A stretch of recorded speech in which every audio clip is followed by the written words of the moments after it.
Assalamualaikum and good morning, everyone. So, today I want to talk about something that might seem like an unlikely pairing at first, which is STEM and English language teaching. But first, as we'll see, these are two areas actually complement each other beautifully, and combining them open up exciting possibilities for our students. So, let's start with the basics. So we all know that STEM stands for, and we know what TESL is. But what happens when we bring them together? Well, instead of teaching English in isolation, we are using real world STEM content as the vehicle for language learning. Think of it this way: students are not just learning vocabulary, words in a vacuum. They are learning the language of innovation, problem solving, and discovery. They are building bridges, not just learning the word bridge. So, you might be wondering, why should we do this? Why not just stick to traditional teaching methods? So, here's the thing: language doesn't exist in a bubble. Our students, especially those in international or academic contexts, need to use English in real situations such as reading scientific projects and papers, collaborating on engineering projects, discussing data analysis. So, by integrating STEM, we are giving them authentic, meaningful practice. Plus, let's be honest, designing a simple machine or conducting an experiment is a lot more engaging than memorizing verb conjugations from a textbook. When students are excited about the context and content, language learning becomes a natural byproduct rather than a chore.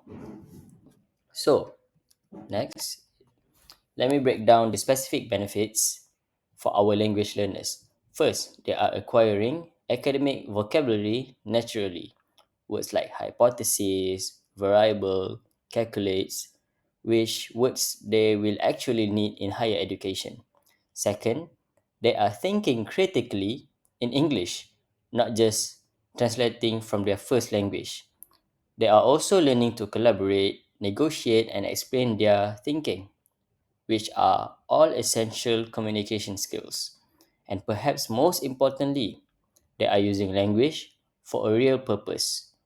When a student needs to explain why their bridge collapsed or how they solve a math problem, they are motivated to find the right words.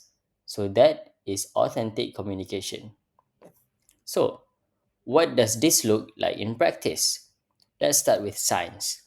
Simple experiments are gold mines for language teaching. Take growing bean plants, for instance. Students can compare growth rates using comparative and superlative adjectives, which examples such as taller than, the fastest growing, and so on. So, they practice observation and description. They write predictions using if then structures. And at the end, they can write up their findings in a simple lab report format. The science doesn't have to be complicated. In fact, simple is often better. The focus is still on language, but now it has a meaningful context. So, next we are looking at technology. So, technology offers incredible opportunities too. One of my favorite activities is having students create how to videos in English. Maybe they are explaining how to use an app, how to edit photos, or how to solve a problem in Scratch, which is a coding application. So this hits so many language skills, such as they need to organize their thoughts logically, use imperative verbs, and sequencing words like first, next, finally. So plus, they can watch their videos back, which is great for self-assessment. And let's face it, today's students are digital natives. Using technology doesn't feel like schoolwork to them.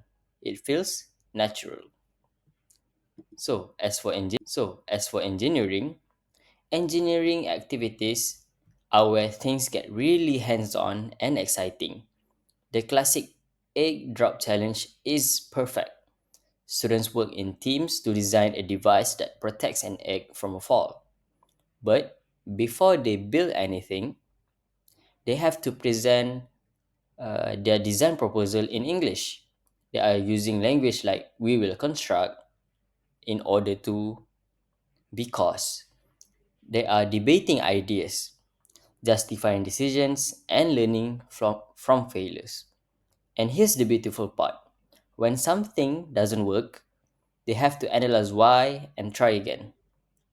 That is authentic communication under real circumstances, and the language they use in these moments tend to stick. So next is mathematics. Mathematics might seem like the trickiest to integrate since it is so numbers focused, but it is actually incredibly language rich.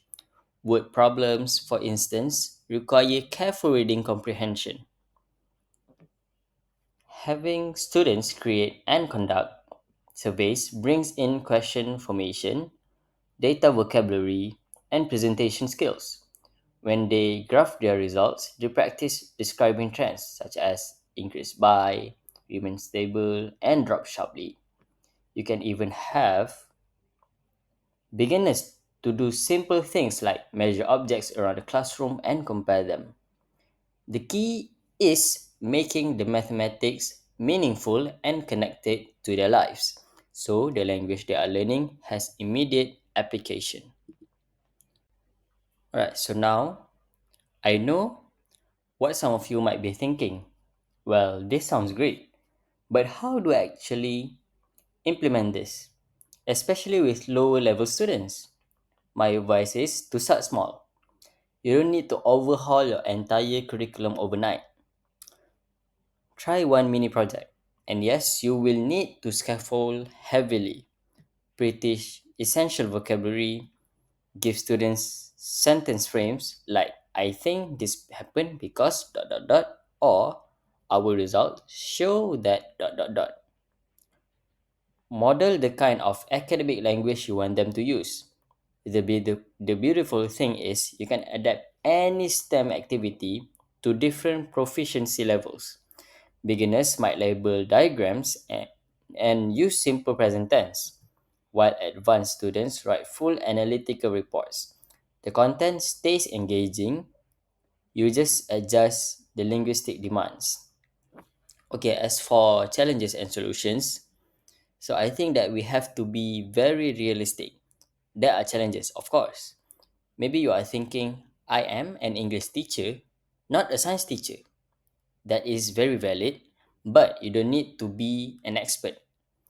Okay, so choose topics you are comfortable with, use online resources, or better yet, collaborate with STEM teachers. Time is also another concern. We are all squeezed for curriculum time, but think of this as integration, not addition.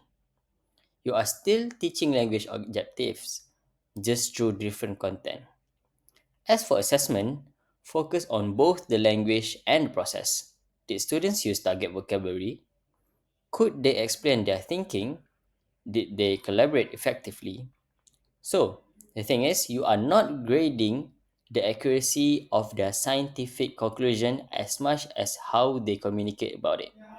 And regarding resources, some of the best STEM activities use cheap everyday materials such as straws, paper cups, tape, and rubber bands, which can build amazing things. So, if you are feeling inspired and want to try this, here is where to start. First is pick one simple STEM topic. Maybe sink or float experiments, building paper towers, or creating bar graphs from real data. Look at your existing language objectives and see how they fit. So, what vocabulary or grammar structures work naturally with this content? So, third is gather your materials. So, remember, simple is fine. Fourth is my bad, is to plan how you will scaffold the language. Then just try it with one class. See how it goes. So afterwards, reflect. So you will reflect on what worked and what would you change in the activity. So the first time might be messy. It's okay. You will get better with practice, and honestly, students are often more forgiving of imperfection when they are having fun. So, in a nutshell, and to wrap up, integrating STEM into TESL isn't about making English teachers into science teachers. It is about recognizing that language is a tool for exploring the world, and STEM provides meaningful context for that exploration. When we teach English through STEM, we are preparing our students not to just pass language tests, but to use English in their academic and professional lives. We are not just teaching English anymore, but we are teaching English for something. So, here is my challenge to you, which is try one STEM integrated activity this month. This month, just one. So, see how your students respond. And I think you will be surprised by the energy it brings to your classroom. So that is all from me. Thank you for your time and Assalamualaikum warahmatullahi wabarakatuh.